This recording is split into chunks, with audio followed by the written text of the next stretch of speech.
Federal Drive is presented by GEHA, Government Employees Health Association, proudly providing health and dental benefits to federal employees and their families. Visit GEHA.com. The White House is moving toward a voluntary process for reviewing frontier artificial intelligence models for cybersecurity risk. The review process is laid out in an AI security executive order signed out this week. The order also sets the stage for new government-wide cybersecurity directives.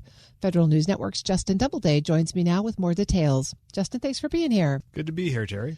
The Trump administration has kind of taken a hands-off approach to AI oversight up until now. What's different about this executive order, especially when it comes to government review processes? Yeah, this is definitely a shift for them. This executive order signed out by the president on Tuesday directs several agencies to establish a voluntary framework for securing certain frontier AI models within 60 days.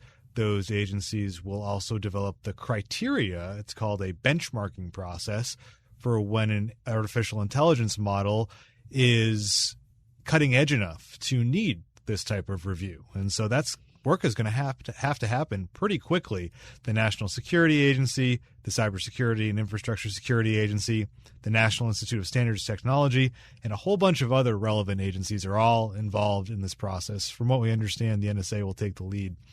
The other thing to note about this executive order is that it's been in the works for several weeks. It's been expected in response to Anthropic's Claude Mythos and other newer AI models that can very quickly identify software vulnerabilities and also identify exploits for those software vulnerabilities. What changed over the last few weeks is that an original draft of the EO was going to create a 90-day review period before the models could be released more broadly.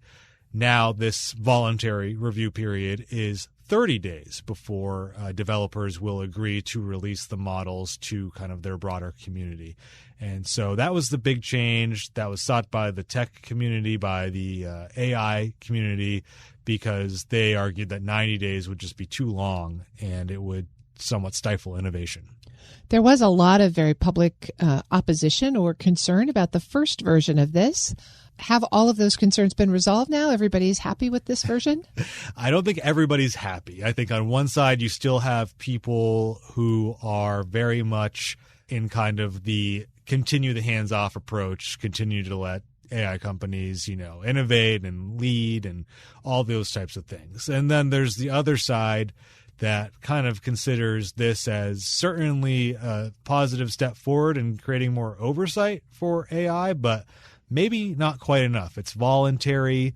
Another big issue that people have flagged is that it's kind of closed doors. It's going to create this classified benchmarking process. It's going to create this kind of closed door voluntary framework where the leading AI model makers will let their models be reviewed by the government, but there's not much for people outside of that process to necessarily see, at least as far as what we know right now. And so not everyone's happy. No one is ever very happy. The former AI czar for the White House, David Sachs, was kind of instrumental in creating the shift from 90 days to 30 days.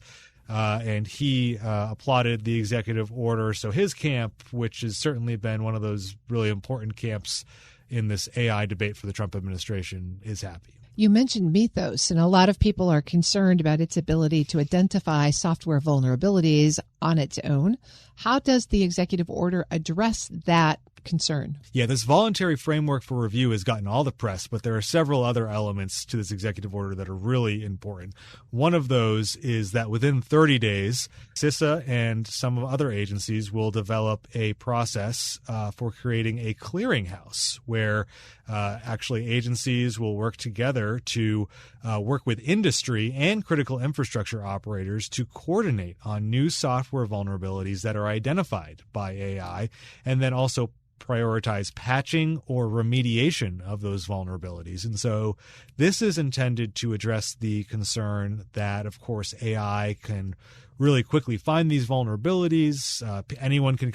Almost anyone can kind of use the AI to identify vulnerabilities, also identify exploits, ways to actually exploit those vulnerabilities. And that's going to happen so quickly that there needs to be a coordinated process to work with power, water, hospitals, other critical infrastructure operators to patch quickly patch their systems.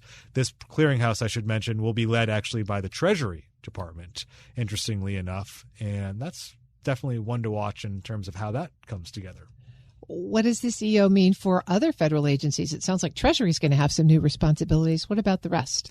Yeah, it directs CISA and the Office of Management and Budget and the Office of the National Cyber Director to work on new cybersecurity guidance for federal agencies that addresses some of these AI security threats, but also AI cybersecurity opportunities. So the White House calls for binding operational directives and other guidance within 30 days to protect critical systems. It also calls for establishing or expanding programs and services that use AI-enabled defensive tools. So there are some federal programs out there right now, like CISA's Continuous Diagnostics and Mitigation Program, CDM, and others that are used across government to kind of secure federal networks. And to some degree, they've started using AI as part of those processes and automation, certainly. And so this executive order really calls for pumping up those programs and boosting some of that work, bringing it more quickly perhaps to federal agencies, bringing some of those AI capabilities more quickly to federal agencies. It just seems like the AI frontier shifts so quickly, sometimes I think beyond what us lay people can imagine. What are the cyber experts saying about how well this AI executive order tackles some of the core issues? Yeah, I think it's been a mixed bag. A lot of people in the kind of bigger technology industry are pretty happy with this executive order because they think it takes a good balance between security and innovation. That's in the title of the executive order, security and innovation. So they're certainly happy. You have folks who are actually really concerned about the Trump administration creating a licensing regime on both the left and the right, because, kind of on the left, there was this concern that the Trump administration could use a licensing regime to somehow stifle models that it thinks are woke or they don't like or something like that. They're happy that at the very least this executive order specifically prohibits it from being used to establish any sort of mandatory requirements or pre-licensing for AI models. One area, though, that has been interesting to see is that a lot of folks in the cybersecurity community who are kind of outside of the big tech industry are saying that this kind of restricts information sharing a little bit by creating somewhat exclusive groups. You have, for instance, the voluntary framework that I talked about. You have the clearinghouse that I talked about. It's not really clear how folks are going to get plugged into those yet.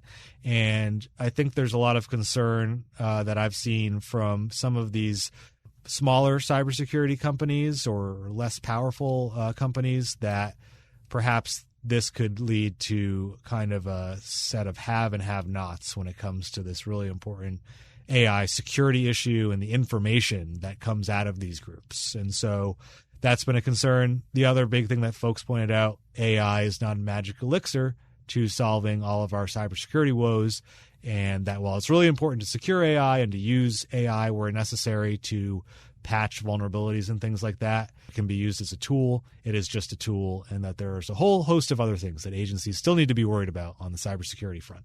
That's Federal News Network's Justin Doubleday. Justin, thanks for this glimpse from the top of the AI iceberg. Thank you. Find his full story at federalnewsnetwork.com.